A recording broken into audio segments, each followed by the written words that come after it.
Welcome back. It's your Feel Good Breakfast Show Espresso here on SABC3. Great to be hanging out with, of course, Jessica Motaung, MD of Kaizer Chiefs. We're Amakosi Jabulile everywhere here. Even all those underground courses are coming out from the undergroves because, of course, we know what's happening, man. It's that time. It's crunch time of the season. Really we are so close. Do you feel it every day when you walk around? Like, you know what? I just wish this one game could be over so that we can just celebrate already. No, definitely. You feel the energy. And as I was saying earlier, I think the entire nation is feeling it. Everywhere you go.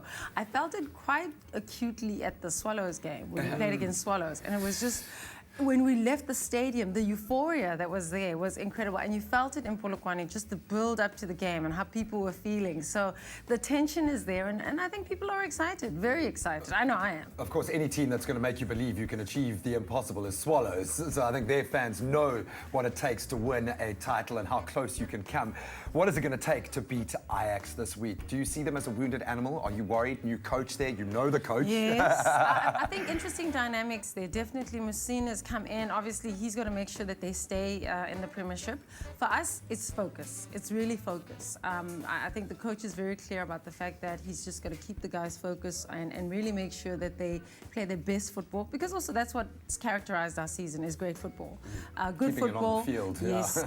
And also just making sure that we don't concede goals. Obviously, they're a wounded animal. They want to make sure that they stay in the league, and they're quite keen to prove that things are stable within their camp. So very hungry, and for us it's really to stay focused. Yeah. I really like getting into the family matters of things because I feel like the Kaizer Chiefs family, we are a family. So when you're at home, how hectic is the pressure on Kaizer Motaung Jr. to perform on the field? Is it even more so? Do you like talk to him extra, tough to looking at him at his face, saying you must actually do a bit better than you did? If we lose tomorrow, it's our fault. I think to whom much is given, much is required, and I think we all understand that as a family. But at the same time, it is about supporting each other and making sure that we do our best. And you go through good and tough times, but really, obviously, we all want to excel, and we expect each other to do very, very well. So of course the pressure's on. Who's the achiever in the family? It's difficult to kind of make it. I think we're lucky to have an achieving family, which is great, and we learn from each other, But obviously our dad has achieved great things, being honored recently by the president. Congratulations. I think that's something that gets extended to the entire family because of what you guys have achieved. Amazing stuff. But I think we should hear from the family, okay? We got a word with your brother to get into the particulars of the game as well. Let's hear from Kaizer Motaung Jr., how he's feeling about the big Ajax uphill battle. Let's take a look. Good morning, Expresso. Today we are out at the Kaizer Chiefs village hanging out with Kaizer Motaung Jr. How are you doing? Thanks, Junila. Thanks for joining us today, man. Good, So I want to know, right, you got a big match coming up against Ajax. What have you been doing to prepare yourselves for that? I think this time it's more of a mental preparation. We know, the season, we know now what the coach wants from us. Pretty solid training, we know what's in our system, but I think now it's more analysing their game, knowing their strengths and weaknesses, working on our strengths, and just, getting ourselves mentally prepared that every game, it's a cup final. So I think down in Cape Town, beautiful crowds, it's always lovely to play there, so I think it's more getting the mind right and just focusing on the opponents. So what are some of the tricks defenders use to stop you in your tracks, and how do you overcome that? Well, your teammates help you to be aware, a lot of communication from your teammates helps. Also the striking, to know where maybe the defenders are, so to help you with the turn, to know before, always anticipate maybe where the ball will bounce to get that, in the box, to be a bit of a predator, because most chances are scored in the box, so you've got to always be aware around you and just try to be also a bit strong these days because the defenders are always in your back, always around, not much time. But you just got to be aware and have a big heart and, just practice on the technique to score. So now you've told me about how the team prepares. How do you prepare for this match individually? No, well, we do train with the team as much as we can, but I think the coach can't go on every certain department every day. So as a mature person in your profession, you need to work hard by yourself and do extra. So a lot of us sometimes take a couple of balls after the training session or maybe before, practice our finishing, our movement, ask some keepers to stay behind. So it helps us keep fresh, help us work on our game, and obviously on Saturday it's the product of what you do the whole week. Awesome stuff, man. This is enough talking. Let's get onto the field. Do you have a few tricks you want to show me?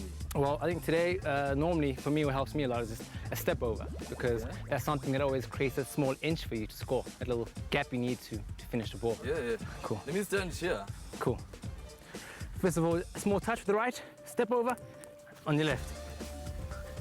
I got this, man.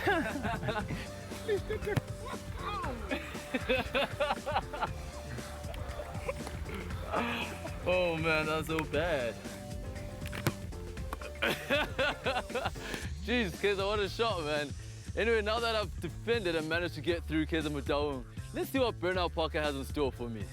Bernard! Come on, lad, stand strong. I hope Stand you were just strong. being nice there, Linda, bro. Oh, man. Making your brother look good there. no. But I mean, he's a man of his talents, man. It's and you were telling us about his talents. He's been all around the world playing football, developing, honing his skills to be the footballer he is today. Yes, definitely. Played with the Chelsea development, 1816 Munich. And he's just an all-round sportsman, which is wonderful. You know, it's very rare to find someone who can play all sorts of sports. An incredible youngster. So what Captain if? Chiefs can't go anywhere. I Can't was go saying, to I was Sundowns, can't go to what Swallows. if one day he decided to put on the black and white? What? Oh, no, my no, gosh. no, that's not possible. that can never happen.